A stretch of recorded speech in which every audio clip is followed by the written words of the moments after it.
The tape hissed, a low, metallic breath cutting through the dead silence of the secure bunker. This wasn't the usual panicked recounting of terror, the standardized narrative of cold rooms, metallic smells, and unwilling examinations that plagued the contactee cases of the mid-70s. No, this was different. The voice crackling out of the ancient reel-to-reel recorder belonged to Elias Vance, a man who, until 1978, was nothing more than a simple auto mechanic near the vast, empty scrubland bordering Nevada and Arizona. Elias wasn't running from. He was, according to his own shocking testimony, running for them. His story begins not with a blinding flash of invasive light, but with a profound, almost spiritual invitation. He describes sitting on the hood of his rusted Ford pickup truck one chilly desert night, fixing a stubborn carburetor under the harsh glare of a portable work lamp, when the stars seemed to suddenly dim, not because of clouds, but because something impossibly large had eclipsed them. It wasn't silent. It made a sound Elias could only describe as liquid thunder, a deep, subsonic resonance that vibrated through his teeth and settled agonizingly in his chest cavity. But here is the crucial distinction that sets Elias apart from every other account we studied. There was no paralysis, no fear, only an overwhelming sense of recognition, a feeling that this moment, this convergence of desert dust and cosmic metal, was the moment he had unknowingly been waiting for his entire life. He claims a connection was immediately forged, a silent exchange of pure data that bypassed language. He felt a profound understanding, an almost genetic memory stirring, telling him, "You are prepared. You may enter." He wasn't seized or dragged. He walked toward the descending light, feeling less like a victim of abduction and more like a prodigal son finally returning home after an impossibly long journey. The craft itself, Elias later recounted in painstaking detail, defied conventional geometry. It was obsidian black, reflecting no light, yet somehow absorbing the meager moonlight like thirsty cloth. It didn't land so much as hover, displacing the sand below it without turbulence, creating an unnatural pocket of stillness in the typically windy high desert. He remembers the air becoming instantly sterile, devoid of the familiar smells of sage and engine grease, replaced instead by a faint scent, metallic yet sweet, like ozone mixed with honeysuckle. As the ramp materialized, seamlessly flowing out of the craft's skin, Elias felt a final, conscious choice being presented, not through audible words, but a powerful mental impression. Cross this threshold, and the old life is gone forever. Are you ready for the truth? He stepped onto the ramp, voluntarily, without hesitation, carrying nothing but the work lamp still clutched in his hand, shedding the constraints of gravity and mundane existence for an uncertain, terrifying, yet infinitely appealing destiny. This voluntary aspect, this eager complicity, is what the official reports always suppressed, painting Elias as just another trauma victim, afraid to admit the possibility that some contact wasn't forced but chosen, suggesting a complicity within the human population that the established narratives simply could not afford to acknowledge. The interior of the ship was not clinical or cold, which was another striking deviation from the common reports of the time. Instead of stainless steel and sharp angles, Elias described vast, curved spaces illuminated by soft, pulsing light sources that seemed to emanate from the walls themselves, shifting between deep indigo and ethereal silver. It felt less like a vehicle and more like a living organism. When the beings appeared, Elias felt another shock of contradiction. They were not the short, large-headed grays of popular lore. These were tall, perhaps 7 or 8 feet, slender figures draped in robes of a material that appeared woven yet moved like liquid light. They were profoundly and strikingly beautiful by human standards, possessing large, dark, empathetic eyes and features that were perfectly symmetrical and serene. Elias later referred to them exclusively as the architects or the teachers. They didn't speak with their mouths, which remained closed and impassive. Their communication was immediate and overwhelming.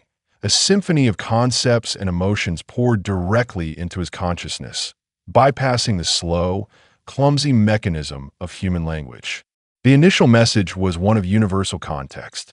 They showed Elias images of deep space, not as passive observers view it, but as participants, showing him the interconnectedness of all stellar matter, the flowing currents of cosmic energy that bind galaxies together. For what felt like weeks, though it might have been only hours in Earth time, Elias underwent what he termed the recalibration. They didn't probe him physically.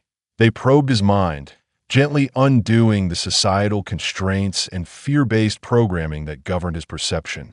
They taught him about vibration, about manipulating matter at the subatomic level, and most chillingly, about the true, cyclical nature of human civilization, a history far longer and more tragic than any textbook dared to suggest. The purpose of his voluntary recruitment, as they explained it, was not nefarious, but urgent. They claimed they needed select individuals, already psychically tuned or possessing specific genetic markers, to act as liaisons, ground operators, and ultimately, witnesses for a coming epochal change. Elias was convinced, deeply and fundamentally, that they were saviors, benevolent guardians steering humanity away from self-destruction. This period, the early interactions in 1978 and 1979, was defined by bliss and accelerated learning. He was fed information about medicine, energy production, and metaphysics that surpassed all known terrestrial sciences. He saw visions of a future where want and conflict were abolished, a future they promised he would help usher in. This seduction of cosmic knowledge was complete, intoxicating, and utterly irreversible. He would return to the dusty routine of his garage, sometimes missing 3 or 4 days, only to find the sun just slightly shifted in the sky, time having stretched or compressed itself around his absence, leaving his hands smelling faintly of ozone and his mind reeling with celestial algorithms he could never fully articulate. The shift wasn't just intellectual, it was spiritual. He started viewing his fellow humans with a painful mixture of pity and superiority, knowing the grand, terrifying truth that lay just beyond their fearful grasp, a secret he had willingly bound himself to protect. The process of instruction evolved into rigorous training sessions, sometimes occurring weekly, sometimes with gaps of months, always triggered by a specific, almost musical resonance he felt internally, usually late at night. Elias began to map out the frequencies of their visits, realizing they were tied to celestial alignments, not random chance. The training itself moved beyond theory and into application. They focused intensely on mental projection and spatial awareness. One exercise involved sitting perfectly still within the vast, echoing chamber of the craft and attempting to view his own body from a distance, then pushing that viewing point further, out of the ship into the upper atmosphere, and finally floating silently above his small, insignificant town nestled beneath the mountain range. He learned to feel the planet breathe, charting the flow of subterranean water, and even sensing the emotional static of crowded cities hundreds of miles away. The architects were patient but demanding instructors. They stressed that Earth, while beautiful, was currently operating on a critically low vibrational frequency, making it susceptible to exploitation by less benevolent forces they referred to only as the interference. Elias was given the task of being a human antenna, helping to stabilize regional energy grids they claimed were being deliberately destabilized by these interference entities.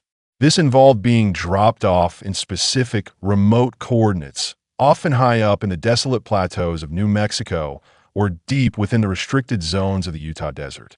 He would carry a small, polished metallic sphere, not unlike a highly complex marble, which he was instructed to bury at a precise depth, always at the zenith of a specific star cycle. These tasks solidified his feeling of purpose. He was a silent soldier in a cosmic war, defending humanity from threats it wasn't even aware existed. Meanwhile, back in his life, the strain was becoming visible.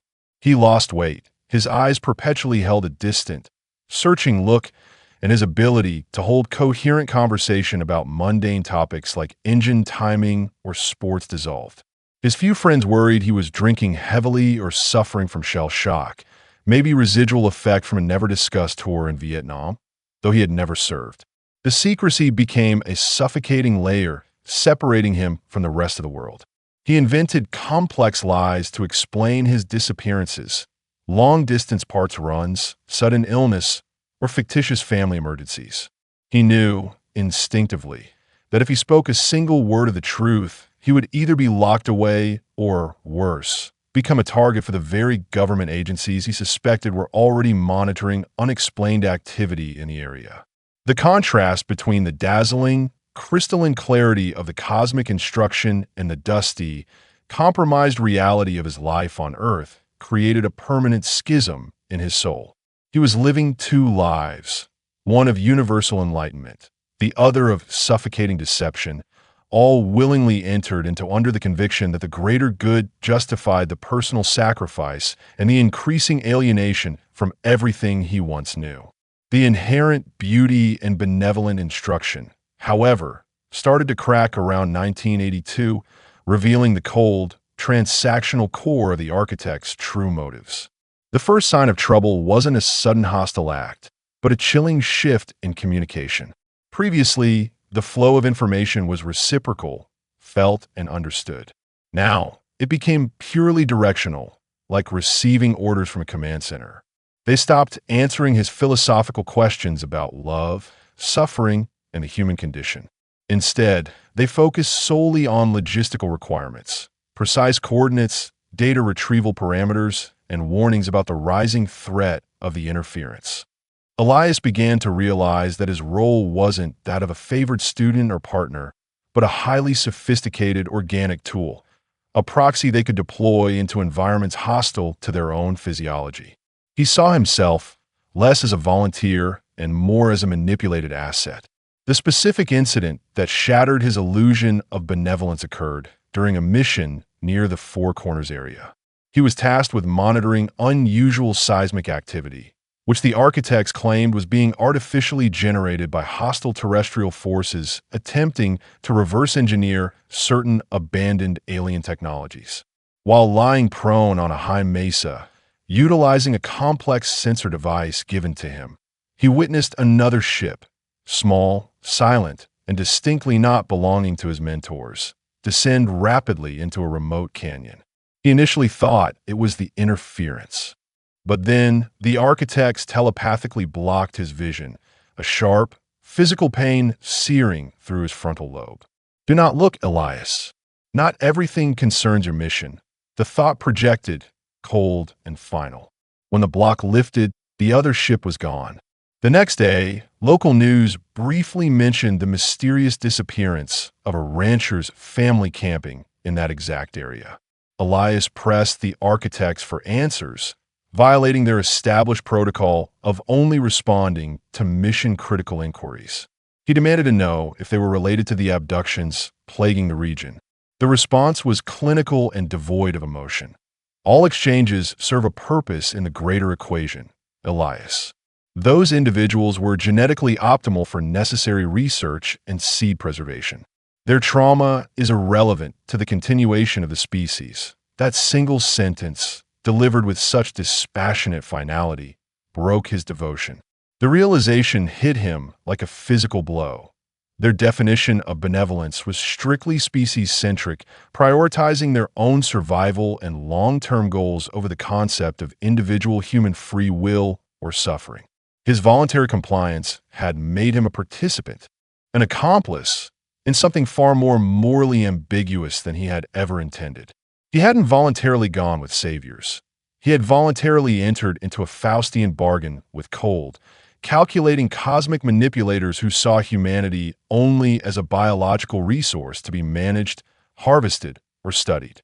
The shattering realization of his complicity propelled Elias into a deep moral crisis. He was trapped between the dazzling, addictive promise of cosmic knowledge and the dreadful weight of his conscience, now heavy with the knowledge of involuntary suffering he had inadvertently facilitated. He continued to accept missions, but now they were carried out with cynical precision, his heart filled with dread rather than excitement.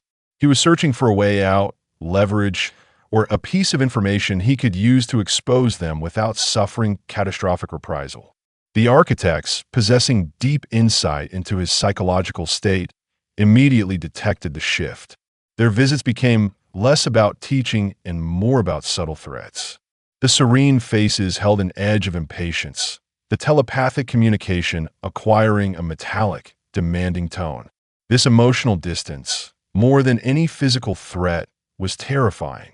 The pressure mounted until the night of the Rattlesnake Canyon incident in the late autumn of 1983. Elias was monitoring a known hot zone, the area famous for strange light phenomena and livestock mutilations, when the ground operation of the interference began. He saw two distinct vessels materialize, one belonging to the architects, pristine and softly humming, and a second, much harsher-looking triangular craft that descended quickly, deploying figures that were distinctly non-human, shorter, and with the aggressive, jerky movements of predators.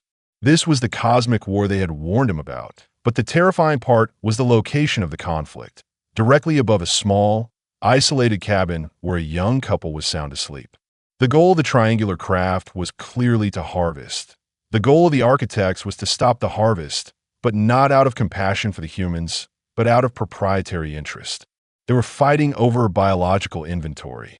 As the two forces clashed, a silent battle of energy beams and intense, directional light, Elias felt the overwhelming urge to intervene, to wake the couple, to shatter the cold calculus of the cosmic powers. He reached for the emergency beacon the architects had given him, a device meant only for system failures, intending to use it as a distress signal to call in local authorities, terrestrial or otherwise, to create chaos. But before he could activate it, the architect's presence slammed into his mind, freezing his hand a fraction of an inch from the activation pad. The command was absolute. Do not interfere in the management procedures. Your role is observer. They then showed him a vision, instantaneous and brutal, an image of his own life ending, not in glory, but in meaningless desert dust, forgotten and dismissed. It was a perfect execution of intimidation. He watched the whole terrible exchange, powerless, realizing the terrible scale of the operations and the tiny, disposable nature of his own life. This is the price of their knowledge, he thought, the willing sacrifice of moral integrity for cosmic understanding. This brings us to the profound, unsettling question that Elias's testimony forces us to confront. The question that cuts through the fear and trauma of the classic abduction scenario. If presented with the absolute, undeniable truth of the universe, and the only cost is the voluntary surrender of your human free will and moral standards, would you accept the bargain? Does the pursuit of forbidden knowledge, the understanding of existence, ever justify turning a blind eye to the suffering of others? Share your thoughts below. Have you ever faced a choice where universal truth conflicted with basic humanity? This dilemma, this terrible conflict within Elias Vance, became the fulcrum upon which his future and the future of his untold testimony would turn. The subtle psychological warfare employed by the architects intensified dramatically after the Rattlesnake Canyon incident. Elias was now perceived not as a voluntary recruit, but as a potential liability, a flaw in their carefully constructed human interface. They stopped using the grand, sweeping vistas of space as teaching aids and instead focused on deep-level psychological profiling during their contact sessions. They reviewed his memories, not for information about the planet, but for traces of dissent, emotional weakness, or potential loyalty to terrestrial authorities. The warmth and serenity vanished entirely, replaced by cold, efficient scrutiny. Concurrently, the external pressure began to mount. Elias started noticing subtle changes around his property in ways that transcended normal desert life. Cigarette butts from brands he didn't smoke were found near his fence line. Small, nearly invisible sensor spikes were discovered hammered into the ground near his workshop, and the phone line to his remote cabin developed a recurring, high-pitched hum that electrical repairmen insisted wasn't there. He was under heavy, professional surveillance. This wasn't the clumsy curiosity of local residents. This was the methodical, relentless observation of government intelligence. The men in black archetype, so often dismissed as fantasy or folklore, became a terrifying reality for Elias. They didn't appear in sharp black suits, not yet, but in dusty, anonymous vehicles, unmarked Ford Falcons or old International Scout trucks, driven by men with too short haircuts and eyes that seemed permanently shaded by suspicion. They were watching the anomaly that was Elias Vance. What terrified him most was the realization that the architects knew he was being watched, and they were using it. They began to drop him off at locations specifically designed to maximize his visibility to his terrestrial watchers, abandoned military airfields, power substations late at night, or remote highways where he would materialize just moments before a highway patrol car passed by. They were effectively weaponizing his visibility, utilizing the government's fear and curiosity as a shield or, perhaps, as a distraction. He realized the architect's primary goal was always operational purity, and if Elias became too compromised or emotionally unstable, they wouldn't eliminate him themselves. They would simply leave him exposed for the human watchdogs to neutralize, allowing them to retreat cleanly and find a replacement asset. This period, the mid-80s, was a suffocating spiral of paranoia. Elias lived in a constant state of alert, sleeping only for short, choppy intervals, his mechanics tools replaced by surveillance gear and cryptographic notebooks. He knew the official narrative, the benign contactee story he was supposed to uphold, was a lie. He also knew the terrifying truth, that the cosmos was indifferent and his life was now caught between two opposing, equally dangerous forces, neither of which cared if he survived. Driven by the absolute necessity of self-preservation and a desperate need to cleanse his conscience, Elias began searching for leverage. He knew he couldn't simply walk away. The architect held far too much control over his mind and his movements. His only chance lay in possessing something of non-terrestrial origin that was either essential to their operation or incriminating enough to force their hand. He found his opportunity during a highly unusual mission to the high desert of eastern Oregon, a region marked by volcanic soil and deep, almost perfectly circular craters. The architects had tasked him with retrieving a small data module from a temporary, highly localized energy distortion field. The field was designed to appear like a natural atmospheric ionization event to any passing terrestrial radar, but Elias knew better.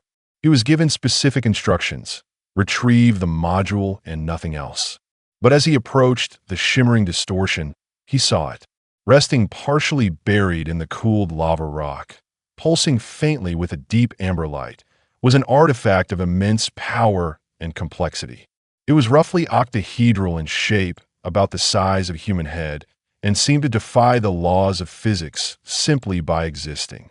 It felt warm, almost alive, and when he touched it, a wave of profound, ancient melancholy washed over him. The architects had clearly intended to recover it later, treating the retrieval of the small data module as the urgent, immediate priority. Elias defied his orders. He retrieved the data module, secured it in his specialized containment pack, and then, using every ounce of his psychically enhanced strength, he wrestled the octahedral artifact from the rock and hid it deep within the subfloor compartment of his pickup truck, covering it with old engine parts and greasy rags. He felt the instant, blazing fury of the architects in his mind, a mental scream that nearly rendered him unconscious. "What have you done, Elias?" "Return the relic immediately." But he had his leverage. This artifact, which he later learned, was a memory repository, a massive, crystalline hard drive containing eons of non-terrestrial history and operational procedures, was now his insurance policy. It weighed a staggering amount, yet felt impossibly light, and it began to exert a powerful, almost narcotic influence on his psyche. Whenever he was near it, he heard faint, continuous whispers, not in language, but in complex emotional chords: joy, destruction, cold calculation, and overwhelming sorrow. The artifact was leaking data, subtly reprogramming his consciousness. making him both incredibly powerful and increasingly unstable. He knew that possessing it put a literal target on his back, not just from the architects, but from the interference, and most certainly from the terrestrial intelligence agencies who would stop at nothing to possess even a shard of its power. But for the first time since he voluntarily stepped onto that ramp years ago, Elias felt truly free, a hostage with a loaded gun pressed against the head of his captors. With the artifacts secured, Elias knew his time was running out. The architects ramped up their demands, their messages now laced with undisguised threats against his physical well-being and the fragile remnants of his mind. He was actively refusing their missions, citing the artifact's presence as a prohibitive risk to their operation, and a stalemate was unsustainable. He began the grueling, dangerous process of trying to document his story, not through formal channels, which he knew were compromised, but through a meticulously planned, encrypted confession tape intended for specific investigators outside the reach of the mainstream media or known government influence. He acquired the high-quality reel-to-reel recorder and enough tape to capture his decade-long ordeal. The recording process was painful, forcing him to confront the willful blindness of his early contacts, the chilling indifference of the entities, and the terrible sacrifices he had witnessed. He dedicated weeks to encrypting the tapes, using a complex cipher based on astronomical constants and obscure navigational charts he had gleaned from the architect's initial lessons. He intended to drop the tapes into a secure, anonymous network he'd established, hoping that by disseminating the raw truth, he might survive the inevitable retaliation. During this time, the artifact, hidden beneath the floorboards, pulsed incessantly. Elias realized it wasn't just storing memory. It was acting as a beacon, subtly drawing immense energy. He began to fear that if he couldn't stabilize it or understand its function soon, it would either kill him or announce his location to every advanced intelligence within 1,000 light years. The final, desperate communication from the architects arrived 3 weeks after he started recording. It wasn't a threat. It was a final, damning offer. They demanded the artifact's return, promising him safe passage, the restoration of his memories, wiping the unpleasant truths, and a return to his old, quiet life, unmonitored and untouched. This was the ultimate seduction, the promise of erasing the trauma and escaping the terrible weight of universal knowledge. Elias recorded his reply directly onto the tape, his voice thin but resolute. "No, I gave you my free will once, and you used it to justify genocide. This knowledge is too dangerous to remain in the hands of beings who confuse ownership with responsibility. If I die, the truth dies with me, but not before I ensure it is released into the world you're trying so hard to control." He knew this was his last stand. The confession tape became his suicide note, his final testament, and his only hope for posthumous justice. He spent his final hours detailing the precise nature of the architect's manipulation, the locations of their known terrestrial staging areas, and, most importantly, the chilling revelation that the vast majority of contactees weren't chosen for their purity or intelligence, but for their specific genetic weaknesses and their inherent psychological willingness to believe in a higher power, making them easily exploitable assets. The process of sending the tapes was risky, requiring Elias to travel hundreds of miles under the constant shadow of both the terrestrial surveillance teams and the unseen observation of the architects. He chose a rendezvous point in the labyrinthine canyons of southern Utah, a location known for extreme magnetic anomalies and high natural energy readings, hoping the electromagnetic interference would mask his final transmission. He succeeded in dropping the heavily encrypted tapes into the specific physical dead drop location, designed to be found only by the specialized investigative journalist he had identified. The tapes contained everything: the joy of the initial contact, the horror of the realization, the secrets of the artifact, and the precise moment of his moral fracture. The reel-to-reel recording, which we have transcribed from the recovered cassette, cuts off abruptly mid-sentence. Elias is describing the unusual effect the artifact was having on the local wildlife, detailing how a pack of coyotes seemed to be organizing themselves into